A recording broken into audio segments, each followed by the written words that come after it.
Selamat pagi Lause Ida. Pagi Lause Ripka. Apa kabarnya? Luar biasa Lause pagi hari ini. Iya betul, kita semua luar biasa anak Tuhan ya. Ya, kita mau nyapa adik-adik Lause. Ya baik. Ya dia setia tadi pagi sudah siap-siap untuk mendengarkan firman Tuhan, juga memuji nama Tuhan Lause. Yuk kita sapa adik-adik Lause ya. Mari. Yuk selamat pagi adik-adik. Adik-adik selamat pagi sayang. Sudah dengan sukacita ya, duduk dengan tenang ya, mau memuji Tuhan dan mendengarkan firman Tuhan tentunya. Yuk kita mau ngajak adik-adik kita memuji Tuhan tentunya dengan bangkit berdiri ya Lause ya. Ya betul, yuk, ada gerakannya adik-adik. Bersama Tuhan aku bisa ya, sama-sama adik.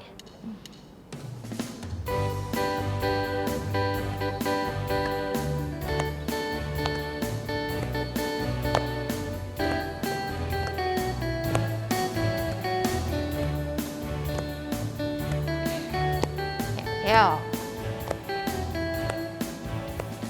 Big as small, short and tall, semua dicintainya. Tuhan membuat kita berharga. Bekerja, berkarya, bagi kemuliaannya. Bersama Tuhan aku bisa. Sa-sa-sa, aku bisa. Ta-ta-ta, bertalenta. Bersama Tuhan aku bisa. Ye-ye-ye-ye, sa-sa-sa, aku bisa. Takkan berputus asa. Bersama Tuhan aku bisa. Ya, kita naikkan sekali lagi pujian ini dengan sungguh-sungguh ya.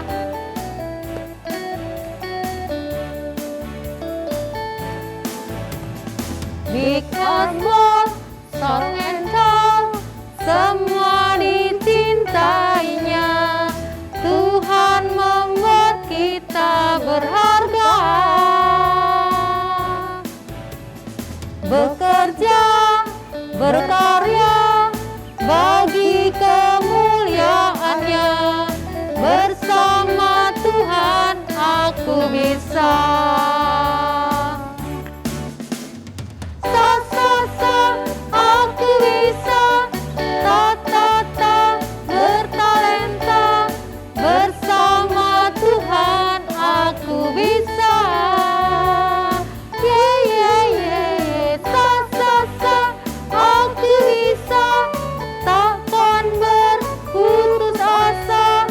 Bersama Tuhan aku bisa. Bersama Tuhan aku bisa. Bersama Tuhan aku bisa.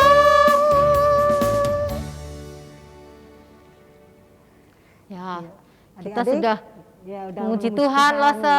Kita bersama Tuhan pasti bisa. Betul. Iya. Nah, kita juga mau naikkan pujian lagi, itu pujilah Tuhanku Lause. Kita mau terus memuji Tuhan dulu, yuk. Ya, kita mau berdoa dulu dipimpin oleh Lause Ripka. Ya, adik-adik di rumah kita mau masuk dalam doa. Tuhan, Bapa kami penuh pengasih, terima kasih ya Tuhan, Engkau maha baik terhadap setiap kami, sehingga kami tetap dapat beribadah padamu ya Tuhan. Biarpun kami hanya dengan online, tapi kami mempunyai kerinduan hati tetap mau beribadah padamu.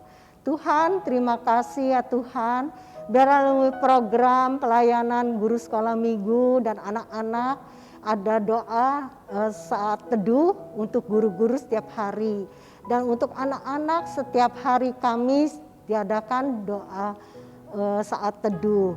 Ini juga menjadikan kami lebih lagi rajin belajar firman Tuhan, berdoa dan juga memuji Tuhan.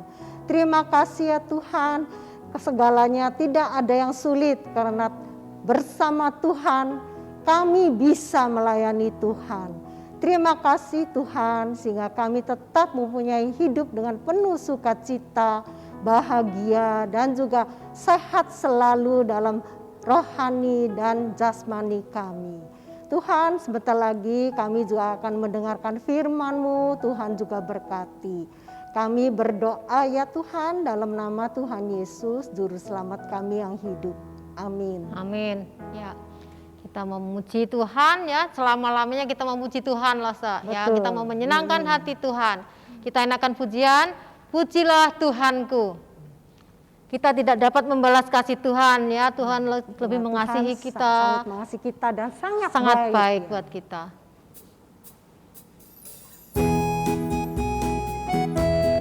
Tetap bangkit berdiri ya adik-adik dengan pakai gerakan, ikuti lose, kita bergerak.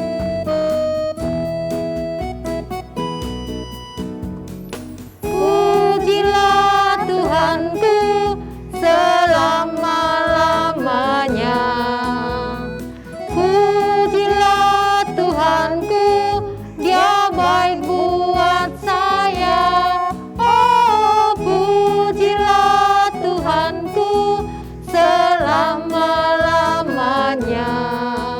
Ku tak dapat balas cintanya Tuhanku. Sekali lagi kita naikkan pujian ini.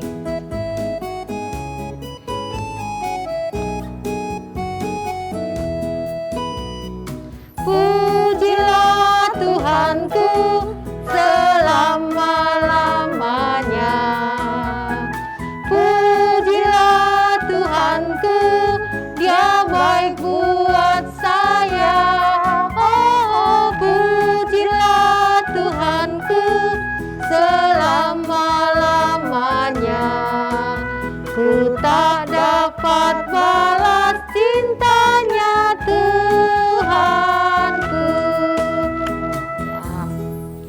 Ya, Lose, kita mau masuk dalam persembahan, Lose. Betul ya.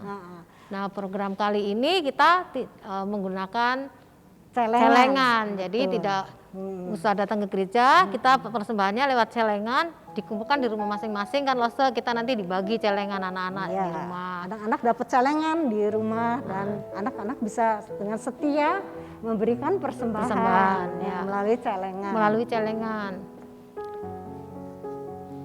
Nah, ini dengan celengan seperti ini ya, adik-adik ya.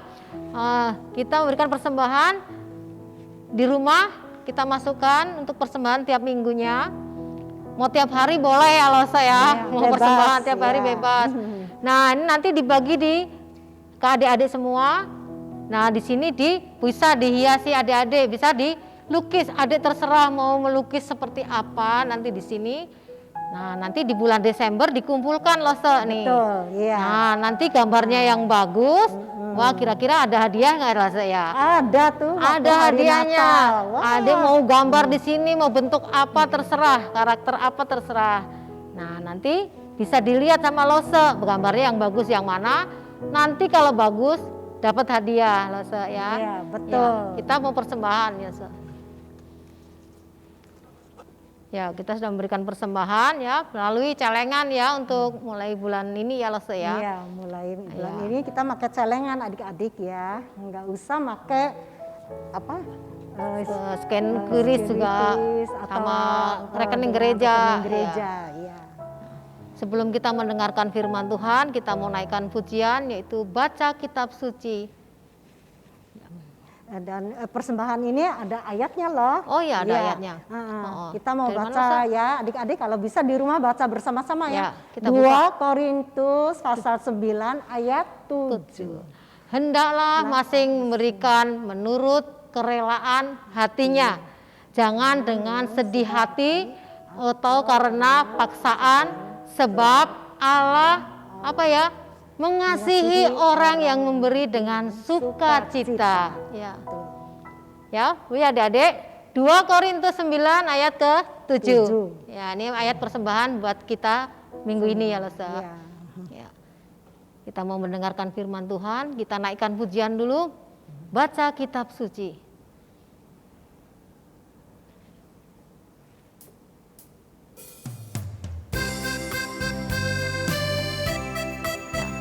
Pakai gerakan ya adik-adik ya.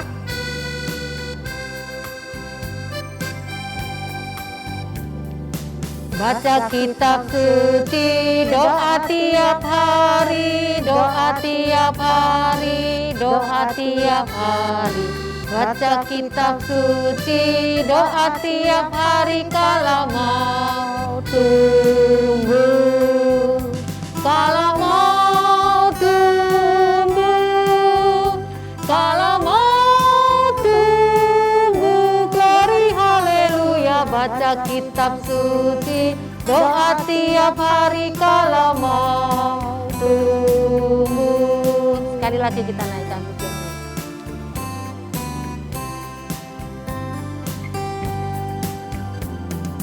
Baca kitab suci, doa tiap hari, doa tiap hari, doa tiap hari. Baca kitab suci, doa tiap hari kalau mau tumbuh.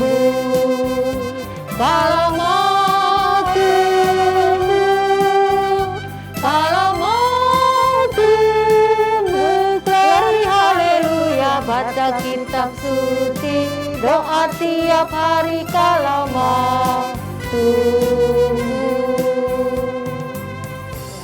Tiba saatnya kita mendengarkan firman Tuhan. Selamat mendengarkan firman Tuhan adik-adik. Ya, adik-adik, ayo kita mendengarkan firman Tuhan bersama ya. Shalom adik-adik. Perkenalkan nama Lose Eko, dan Lose adalah mahasiswa dari STT Saat. Lose harap perkenalan kita juga nanti ke depannya juga Lose bisa sama-sama kenal adik-adik, adik-adik bisa kenal Lose juga. Oke? Sebelum kita mau mendengarkan firman Tuhan, mari sama-sama kita berdoa dulu, kita lipat tangan, kita berdoa. Tuhan Yesus, terima kasih buat hari baru yang boleh Tuhan kasih buat kami. Kami bersyukur kalau hari ini kami juga boleh mendengarkan firman Tuhan. Tuhan tolong kami, kiranya kami boleh mengerti apa yang mau Tuhan sampaikan buat kami. Hanya di dalam nama Tuhan Yesus, kami sudah berdoa dan mengucap syukur. Amin. Adik-adik, Lose mau tanya sesuatu. Pernah nggak sih kalian merasa kasihan sama seseorang dan pengen bener-bener bantuin orang itu? Lose pernah. Jadi dulu Lose tuh lagi ke Yogyakarta. Di sana Lose pengen pergi ke satu tempat untuk beli bakpia. Nah, Lose pesen Grab, pesen Gojek gitu, ojek online. Nah, jadi Lose pesen ojek online, terus yang datang ternyata bapak-bapak yang udah tua. Nah, setelah di jalan, bapak-bapak ini nanya, Anda mau kemana udah ini? Lose bilang, oh saya mau ke satu tempat pak. Memang Lose waktu itu mau pergi ke satu tempat gitu setelah beli bakpia. Tempat A gitu, Lose bilang. Nah ternyata bapak ojeknya ini bilang, oh ya udah nanti bareng aja sama saya juga mau ke sana soalnya. Kita searah, tenang nggak usah bayar. Waduh, nggak usah bayar adik-adik. Lose kan akhirnya ngerasa kasihan gitu ya, karena bapak ini udah tua masih ngojek gitu. Terus Lose juga kan akhirnya nggak bayar sama sekali. Akhirnya bersyukur Lose ada uang waktu itu, Lose beliin satu kotak bakpia buat dia sama keluarganya dia bisa makan. Nah kalian gimana? Pernah ngerasain perasaan yang sama nggak sama orang lain? Atau kalian punya kisah sendiri tentang itu? Lose harap dan Lose pikir kalian pasti punya ya. Nah tapi gimana kalau misalkan sekarang kalian atau kita nih udah mau bantu, tapi kita nggak punya apa-apa. Kita nggak bisa lakuin apa-apa. Kayak ngasih uang nggak bisa, ngasih barang nggak bisa, ngasih makanan nggak bisa. Kayak kita susah untuk bantu. Gimana perasaan kita adik-adik? Wah, kalau saya yakin sih kita pasti sedih ya. Kayak ada yang ganjel gitu, aduh pengen bantu tapi susah. Tapi nggak bisa apa-apa.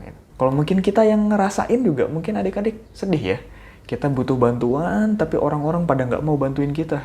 Wah, susah gitu. Nah, adik-adik keadaan yang kayak gini, yang susah gitu, pengen bantuin orang tapi nggak bisa, itu juga dialami oleh Tuhan Yesus dan murid-muridnya. Jadi waktu itu Tuhan Yesus kasihan sama sekumpulan orang banyak, karena mereka lagi kesulitan, tapi murid-murid juga sulit gitu untuk bantuin, karena secara bahan, secara apa yang mereka punyai, itu juga sedikit. Nah, orang-orang banyak di situ butuh bantuan juga adik-adik. Kira-kira apa yang Tuhan Yesus lakuin ya? Kita sama-sama buka dari Matius pasal 15 ayat 32 sampai 39. Losa akan bacain buat kita semua ya. Adik-adik boleh menyimak dan juga baca di rumah. Yesus memberi makan 4.000 orang. Lalu Yesus memanggil muridnya dan berkata, "Hatiku tergerak oleh belas kasihan kepada orang banyak itu. Sudah 3 hari mereka mengikuti aku dan mereka tidak mempunyai makanan. Aku tidak mau menyuruh mereka pulang dengan lapar. Nanti mereka pingsan di jalan." Kata murid-muridnya kepadanya, "Bagaimana di tempat sunyi ini kita mendapat roti untuk mengenyangkan orang banyak yang begitu besar jumlahnya?" Kata Yesus kepada mereka, "Berapa roti ada padamu?" 7, jawab mereka, "dan ada beberapa ikan kecil." Lalu Yesus menyuruh orang banyak itu duduk di tanah. Sesudah itu ia mengambil ke-7 roti dan ikan-ikan itu, mengucap syukur, memecah-mecahkannya dan memberikannya kepada murid-muridnya. Lalu murid-muridnya memberikannya pula kepada orang banyak. Dan mereka semua makan sampai kenyang. Kemudian orang mengumpulkan potongan-potongan roti yang sisa, 7 bakul penuh. Yang ikut makan ialah 4.000 laki-laki, tidak termasuk perempuan dan anak-anak. Lalu Yesus menyuruh orang banyak itu pulang, ia naik perahu dan bertolak ke daerah Magadan. Wah adik-adik, suatu hari kalau kita baca firman Tuhan ini ya, Tuhan Yesus dan murid-muridnya itu tuh lagi pergi menyusuri danau Galilea. Tuhan Yesus duduk di atas bukit dan banyak orang datang ke Tuhan Yesus minta apa? Minta disembuhkan. Tuhan Yesus sembuhin nggak? Sembuhin. Tuhan Yesus sembuhin mereka semua. Ada yang sakit kusta mungkin, lumpuh, bisu, tuli, buta, apapun. Penyakit semua Tuhan Yesus sembuhin di situ. Tapi tanpa sadar adik-adik, orang makin datang, makin banyak yang datang, makin disembuhin, makin banyak lagi yang datang, makin disembuhin, makin banyak lagi yang datang. Dan sampai 4.000 orang lebih. Wah, Alkitab mencatat 4.000 orang ini laki-laki doang. Belum termasuk anak-anak, belum termasuk perempuan. Wah, banyak banget adik-adik. Dan tanpa disadari, mereka udah ikut Tuhan Yesus, dekat sama Tuhan Yesus selama 3 hari dan gak pulang-pulang. Wah, 3 hari gak pulang-pulang, mereka pasti lapar, pasti capek adik-adik. Mungkin kalau ada orang yang bawa bekal makanan ya, wah bekalnya udah habis, gak tahu udah kemana. Pasti udah habis tuh 3 hari. Apalagi yang mungkin lagi gak bawa bekal waktu itu. Wah, mereka kayaknya puasa adik-adik 3 hari. Kita puasa nahan lapar sehari aja udah ngeluh ya. Mereka 3 hari adik-adik. Mungkin mereka ada yang ngomong satu sama lainnya, "Bro, kamu ada makanan nggak? Aku butuh makan." Yang satunya bilang, "Nggak ada, ini makanan terakhir juga kemarin, dan itu udah dihabisin sama anakku." Wah adik-adik, sulit mereka adik-adik untuk makan dan lain-lain. Adik-adik, Tuhan Yesus melihat orang banyak itu. Dia lihatin dari sudut sana sampai sudut sana. Tuhan Yesus lihat satu-satu wajah mereka. Ada yang lemes, ada yang mungkin pegang perutnya mereka karena lapar. Ada yang lagi gendong anaknya yang susah tidur karena lagi lapar, lagi nggak ada makanan. Ada yang capek, lemes, tidur di tanah gitu. Wah adik-adik. Dan di ayat 32 tadi Tuhan Yesus bilang, "Hatiku tergerak oleh belas kasihan kepada orang banyak itu." Wah, Tuhan Yesus tahu adik-adik kalau mereka ini lapar. Dan Tuhan Yesus bilang, "Aku nggak mau nyuruh mereka pulang. Nanti mereka lapar, nanti mereka pingsan di jalan." Wah, adik-adik, Tuhan Yesus begitu baik ya. Tapi masalahnya adalah, di tempat ini, di dekat Danau Galilea itu sepi adik-adik, sunyi. Nggak ada toko, nggak ada tempat apapun yang bisa untuk beli makan. Murid-murid bilang, "Gimana di tempat kayak gini kita mau beli roti untuk orang yang sebanyak itu?" Wah, adik-adik, murid-murid kebingungan. Di pinggir danau, jauh dari mana-mana, dari kota jauh, dari tempat toko apalagi. Nggak ada Indomaret mungkin dulu ya, nggak ada Alfamart juga. Kalaupun ada nih ya, ada toko roti. Kira-kira berapa banyak toko roti yang bisa dibutuhin adik-adik? Biar orang-orang sebanyak 4.000 orang lebih itu bisa makan. Banyak banget pasti. Satu Indomaret misalkan, kita ke Indomaret beli roti, paling untuk 100 orang, itu pun nggak kenyang mungkin adik-adik. Cuman buat ganjel perut. Wah, makin kasihan mereka. Murid-murid bingung, mau bantuin tapi susah, mereka nggak punya apa-apa. Tapi mau lihat dompet, aduh lebih kasihan lagi, dompetnya nggak ada isinya. Dompetnya mungkin sedikit isinya untuk makan mereka doang ke depannya, nggak tahu adik-adik gimana. Mereka bingung, kasihan pengen bantu. Kemudian Tuhan Yesus ngomong sama murid-muridnya, ada berapa roti padamu? Wah, murid-murid jawab, ada 7. Ada 7 dan beberapa ikan kecil. Wah, ya udah, kata Tuhan Yesus. Akhirnya Tuhan Yesus ngomong sama orang banyak itu, kalian semua duduk. Nah, akhirnya murid-murid dan orang banyak itu semuanya duduk di tanah. Dan kemudian adik-adik, Tuhan Yesus mengambil roti itu sama ikan-ikannya juga dan mengucap syukur. Orang banyak yang lagi duduk, mereka pada mikir, itu guru ngapain? Itu guru ngapain? Iya itu guru ngapain mengucap syukur gitu? Kayaknya dia ngangkat-ngangkat makanan gitu buat apa ya? Wah adik-adik, setelah Tuhan Yesus mengucap syukur, Tuhan Yesus memecah-mecahkan roti dan ikan itu. Dan, loh kok nggak habis? Rotinya nggak habis adik-adik. Murid-murid akhirnya ngerti, mereka langsung ambil bakul, mereka bawa, mereka taruh semua makanannya di bakul, mereka bagiin kepada orang-orang banyak. Udah habis diambil lagi, murid-murid semuanya bantu. Dan akhirnya adik-adik, semakin lama semua orang dapat roti dan ikannya. Semua, nggak ada yang kelewat satu orang pun. Dan bahkan mereka bukan makan yang ganjal perut doang adik-adik, mereka kenyang. Alkitab bilang mereka sampai kenyang.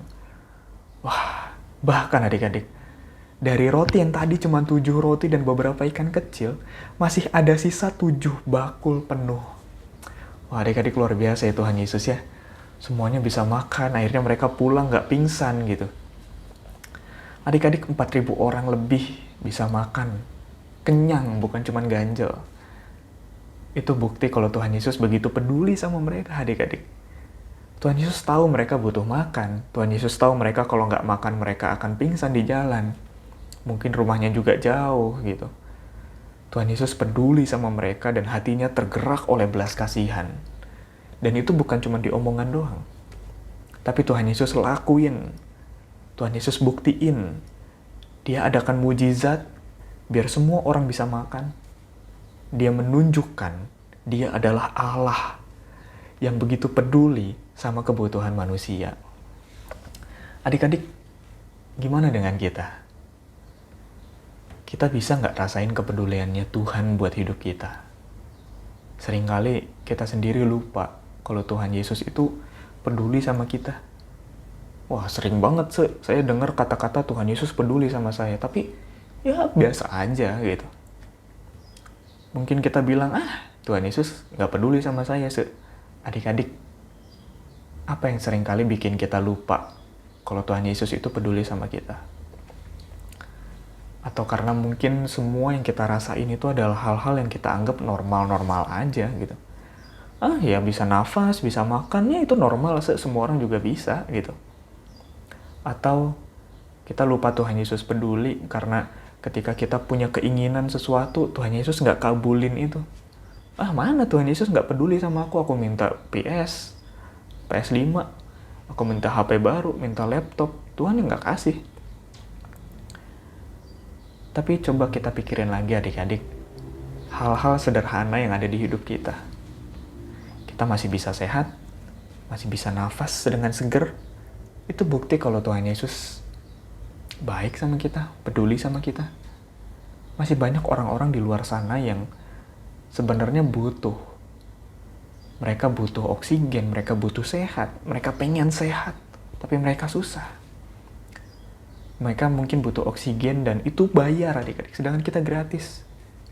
Bukannya itu bukti Tuhan Yesus peduli sama kesehatan kita? Terus kalau misalkan orang sakit berarti Tuhan nggak peduli? Tuhan peduli kok. Tuhan datengin orang-orang tertentu yang bisa mengobati, yang bisa merawat lewat suster, dokter, atau mungkin obat-obatan yang dikasih sama mereka. Itu bukti Tuhan Yesus juga peduli sama kesehatan kita. Misalkan kita bisa sekolah, kita bisa naik kelas berapa sekarang? Kita bisa naik kelas, bisa belajar di sekolah. meskipun sekarang masih online, itu juga bukti Tuhan Yesus peduli sama pendidikan kita, adik-adik.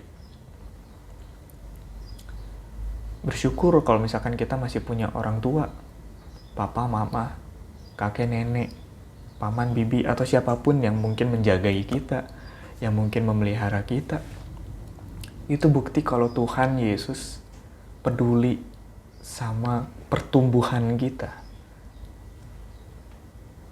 Mendidik kita juga. Kalau mungkin ada orang lain yang di jalan juga kita tiba-tiba nemu, terus memberi sesuatu sama kita dengan tulus, itu juga bukti Tuhan Yesus peduli sama kita.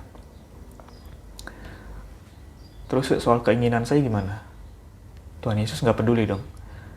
Adik-adik, saya percaya Tuhan Yesus juga peduli sama keinginan-keinginan kita. Tapi bukan cuman sekedar dikabulin atau enggak. Tapi yang Tuhan Yesus inginkan adalah memberikan yang terbaik di waktu yang juga terbaik. Mungkin saat ini kita minta bukan yang terbaik yang Tuhan pengen, atau mungkin bukan di waktu yang terbaik yang Tuhan udah siapin buat kita. Dan adik-adik, bahkan jauh lebih dari itu, Tuhan Yesus peduli sama keselamatan jiwa kita. Tuhan Yesus mati di atas kayu salib, menebus hidup kita yang berdosa ini dari hukuman maut.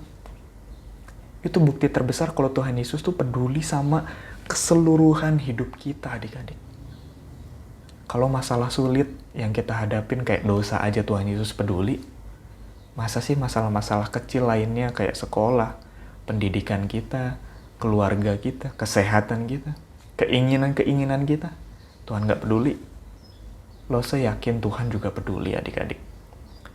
Kepedulian Tuhan bukan cuma lewat berkat-berkat yang Tuhan kasih, tapi juga lewat kehadiran pribadinya, biar kita bisa cerita sama dia juga.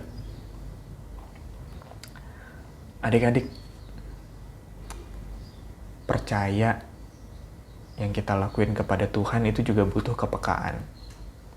Peka kalau banyak hal yang kita alamin di dunia ini adalah bukti kebaikan Tuhan buat hidup kita.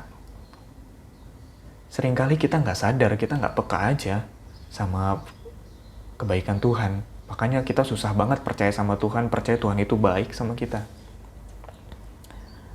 Gimana caranya biar kita bisa percaya?